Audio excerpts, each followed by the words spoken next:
Hello, welcome in another important video in our React.js course. I hope you all are doing great. So in our previous video, we saw how to maintain state as well as we saw how to maintain props in React.js, and using props, how we can share data between multiple components. So here in this video, we will see what is lifting state up. This is really important concept in React.js because with this way we'll be able to share but exact same data between multiple components. What does this mean is if there is any change in one component, so that exact same data will get reflected in another component which is dependent on same data. So the best example of lifting state up is the forms. So sometimes the website asks to fill up some forms. Let's say there is any website which is asking you to fill up your name, your email address and your contact number, and once you fill up all those details before submitting form, it will give you preview of the website. So if we try to develop same website in React.js, we will convert form logic into one component and preview logic into another component, because React.js suggests us to use multiple components so that we can reuse that components wherever and whenever we want. If we follow that logic, we'll need to convert our entire website logic into multiple components. So just to give you basic example, here we have this diagram. So as you can see, we have one parent component which is component A, and then we have two child components for parent component A, which is B and C. Now C component has another child component which is D, and then D component has another child component E. Now we want to share common data between component B and component E. Directly it is not possible because there is no direct connection between component B and component E. So we'll need to go through these components and we need to reach up to these parent components so that we can share data between these two components. Now let's say this is the architecture of our form website, where this is our main component, and inside of B component we have written logic to accept input from users, where user will enter his name, his email address and his contact number. And component E is another child component which is just showing preview of what user have entered in the component B. Now in order to show what user have entered in component B, component E must have those data.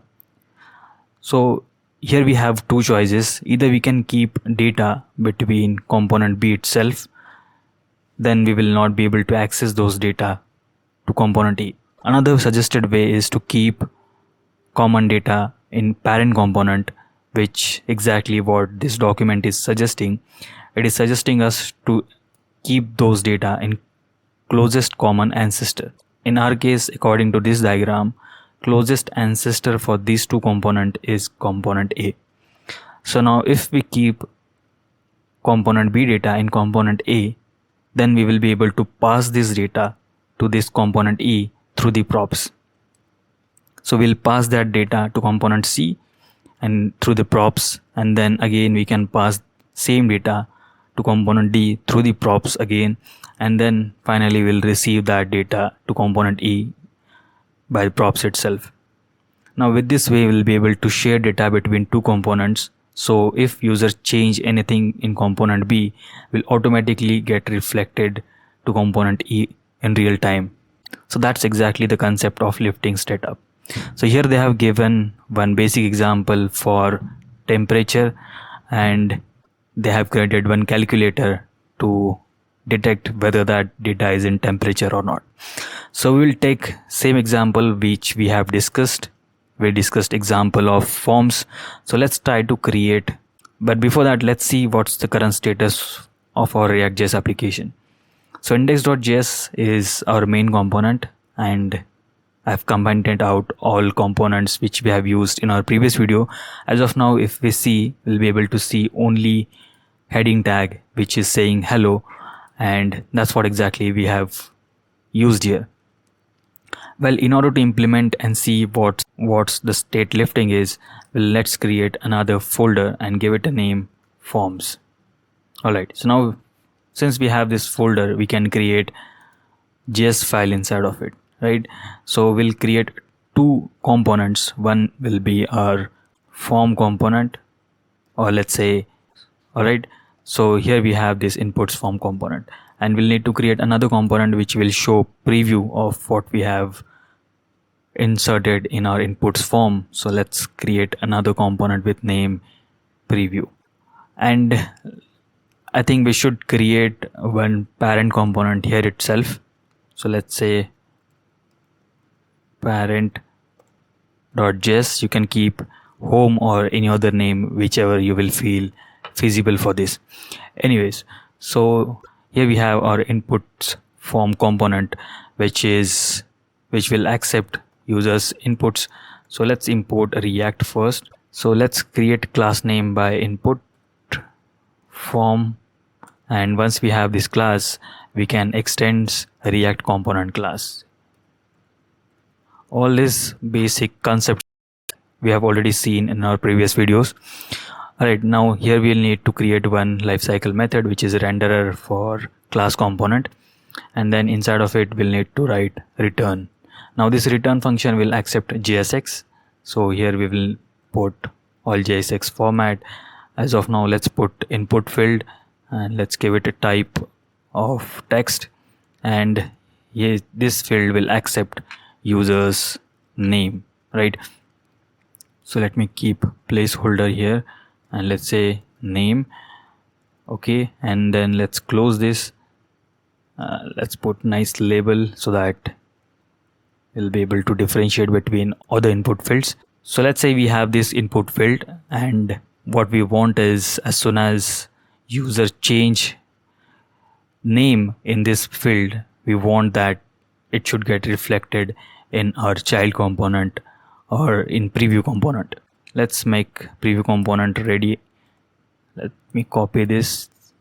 We'll need to change few things here. One is name, let's say view preview, and then we have to use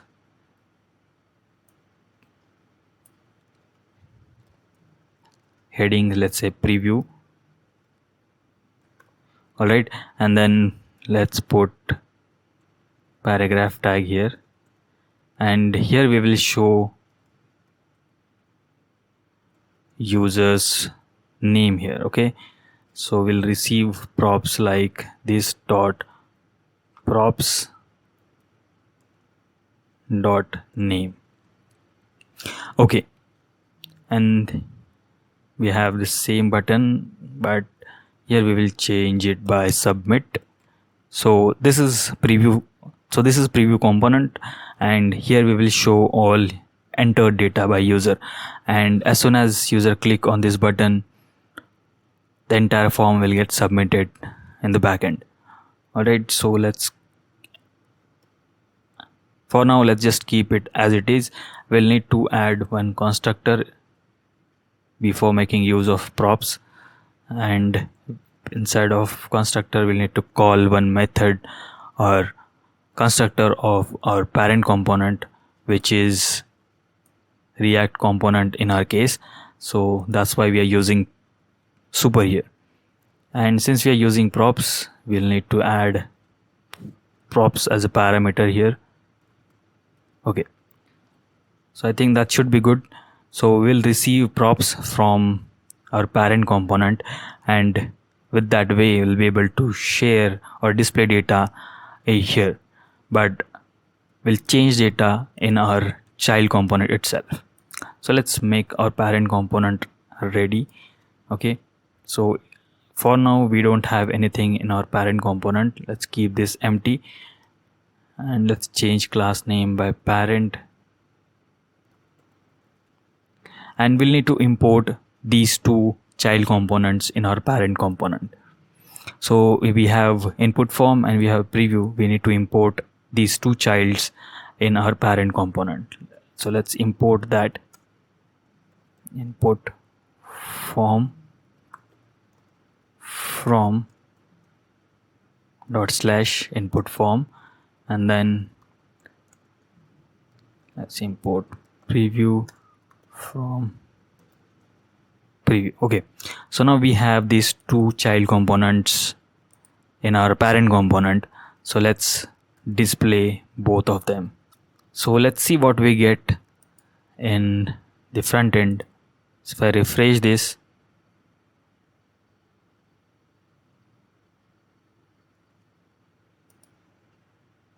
the code is compiled successfully. Okay, so doesn't get changed. Okay, in front end we cannot see anything because we didn't use that parent component in our actual parent component. So we need to import this here.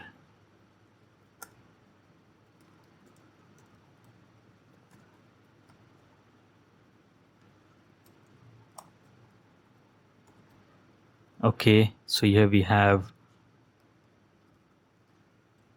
parent component. Now we can expect all those changes in the front end. So we got few errors here. So this error has nothing to do with HR and BR tag we've actually forgot to export it, and let's do that. So let's copy the same thing in preview component as well as our form field component. I think this should work. Let's refresh this again. Okay, so here we got our expected output. So as we can see here, we have simple name format, we have simple name input field. So what we want is whenever we will make change in this component, it should get reflect automatically somewhere here.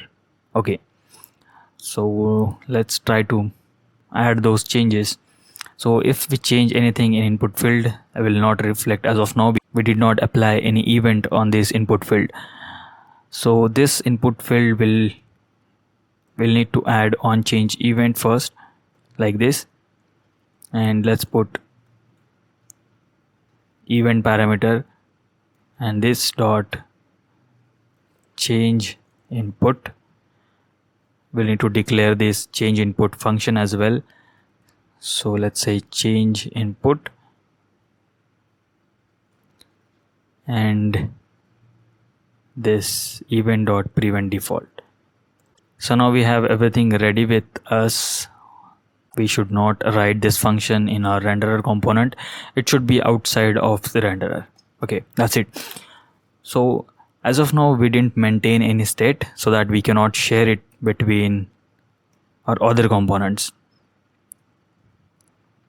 Here we are getting few errors for cannot resolve path and something like that.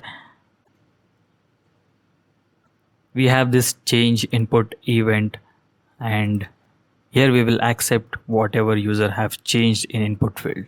So in order to get what user have changed, we'll need to put e.target.value. With this way we'll be able to console all the changes here. So here we are getting whatever we have changed in this input field. Okay, so as of now we haven't stored this value in some state. As per the lifting setup concept, we'll need to store data in our closest common ancestor.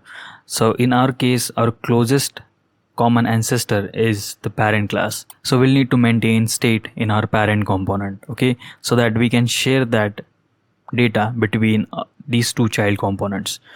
So let's make use of constructor, and we need to do the same thing here. We need to use super method, and then let's put this dot state is equal to, and we'll need to save name of the user, and I think that's it.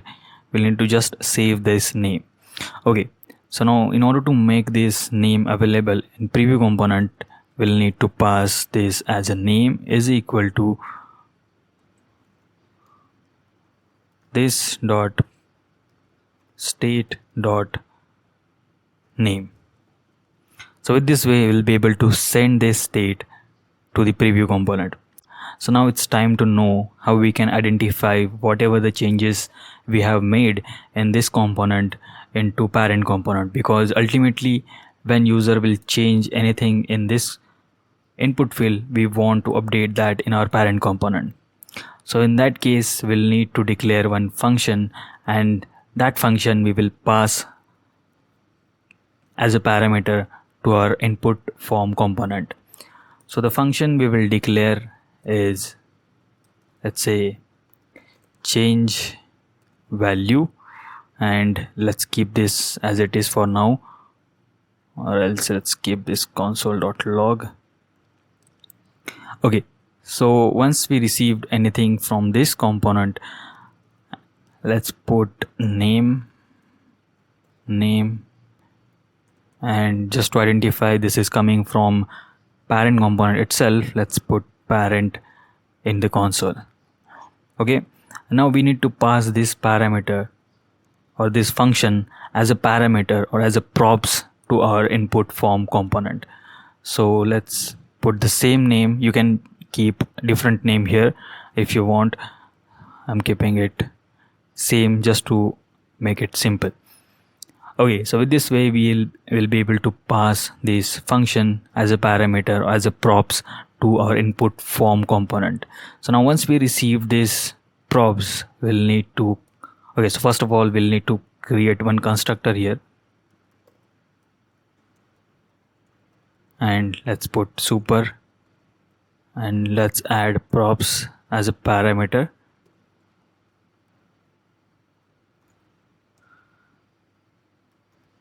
Okay,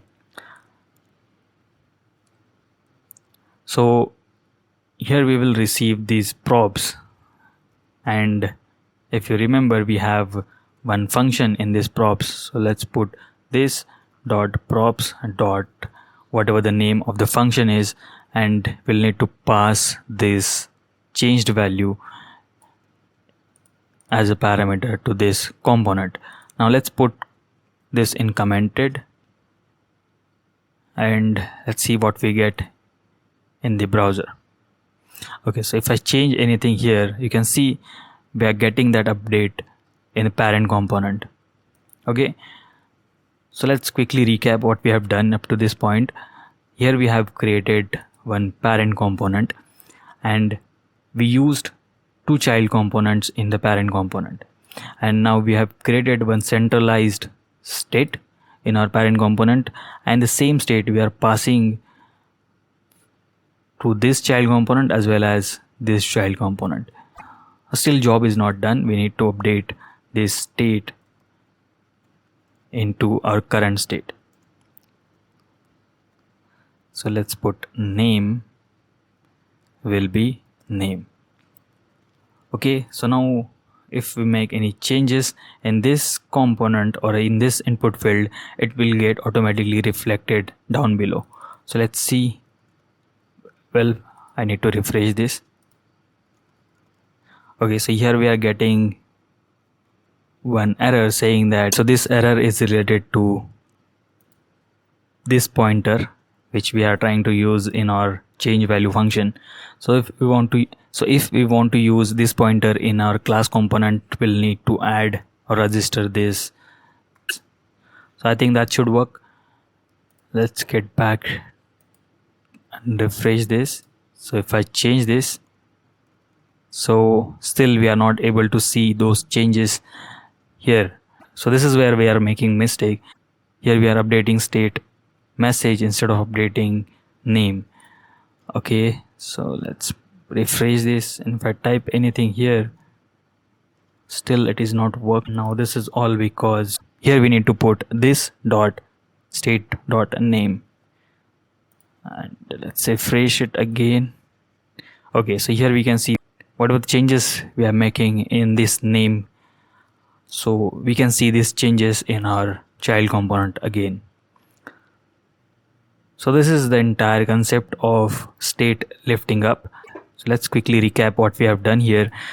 So this is an example of lifting state up, where we have created two different components and we have shared same data between these two components. Okay, so wherever you will find requirement of sharing data between two components and you want real-time reflection of the changes in another component, so in that case you can use this lifting state up technique, where you have to just choose any one of the ancestor or the closest ancestor for these two child components and maintain state in that parent component, and just have to share that state between two child components. So with this way you'll be able to share data between two child components. So I think that's it for this video. Thank you very much for watching. See you in the next video. Bye.